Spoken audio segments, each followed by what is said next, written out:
بسم اللہ الرحمن الرحیم. جہاں تک میری آواز جا رہی ہے میں سب کی خدمت میں سلام بھی عرض کرتا ہوں اور اللہ تعالیٰ کے حضور دعا گو بھی ہوں کہ اللہ تعالیٰ آپ سب کو اپنی امان میں رکھیں، خوش و خرم رہیں، پھلے پھولیں. آج میں پاکستان کے انتہائی اہم سیاسی موڑ پر جو حالات پیدا ہوئے ان پر کچھ بات کرنا چاہوں گا. جیسے کہ پورا پاکستان، پوری دنیا جانتی ہے کہ کل الیکشن ہوئے سینٹ کے، چاروں صوبوں میں بھی ہوئے اور مرکز میں بھی ہوئے. باقی جو 4 صوبوں کے الیکشن تھے وہ ایک روٹین کی کارروائی سمجھی گئی اور صوبوں نے اپنے مطابق اس کے فیصلے کر دیے. لیکن جہاں تک تعلق ہے فیڈرل کیپٹل کا، تو وہاں کے الیکشن جو ہیں وہ ایک ٹرننگ پوائنٹ تھا پاکستان کی سیاست کا، جو پی ڈی ایم اے اور پی ٹی آئی کے درمیان ہوا، جس میں ایک طرف ہمارے وزیر خزانہ تھے اور دوسری طرف ہمارے سابق وزیر اعظم گیلانی صاحب تھے. تو یہ ایک بہت بڑا مارکا تھا، کیونکہ اس مارکے ہی نے پاکستان کے آئندہ کی سیاست کا رخ کا تعین کرنا ہے. اب دیکھیں، میں کل نیشنل اسمبلی میں خود بھی موجود تھا جب یہ سارا الیکشن کا پروسیس ہو رہا تھا. تو جو پی ٹی آئی کے کچھ لوگ تھے ان کا ورژن یہ تھا کہ ہمارے ووٹ خریدے گئے. تو کچھ سے وہاں ملاقات بھی ہوئی تو میں نے ان کو کہا کہ جناب، باقی اتنی پارٹیاں پاکستان میں موجود ہیں،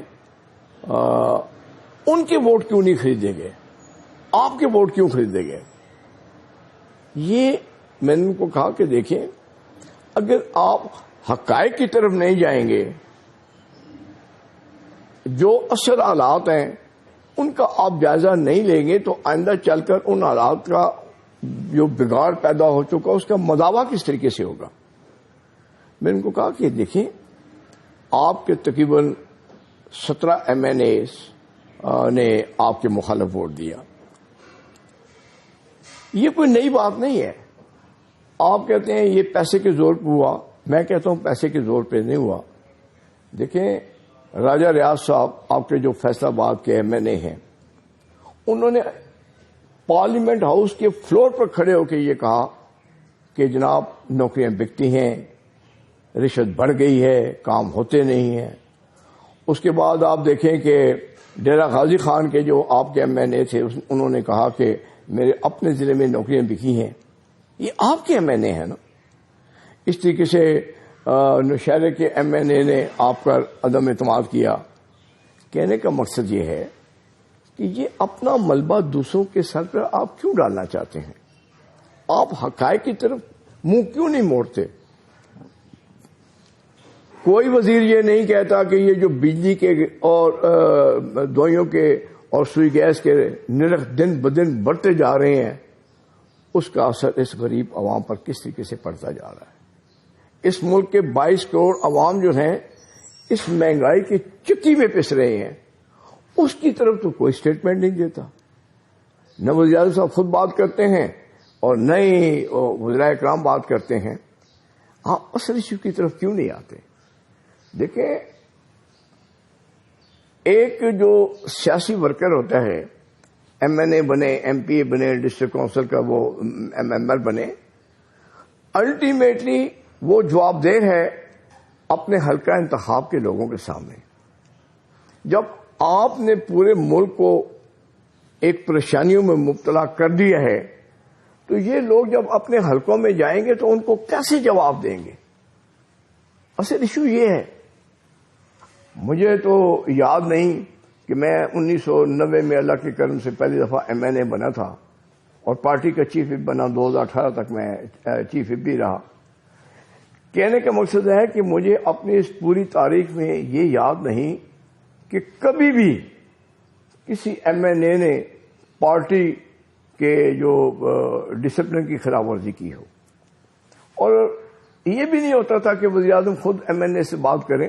as a chief of the party ہم خود اپنے ممبروں کو ریکویسٹ کر دیتے کہ فلاں دن ہم نے کانسٹیٹیوشن امینڈمنٹ پیش کرنی ہے, آپ سب یہاں پر موجود رہیں, ہمارے بل آ رہے ہیں.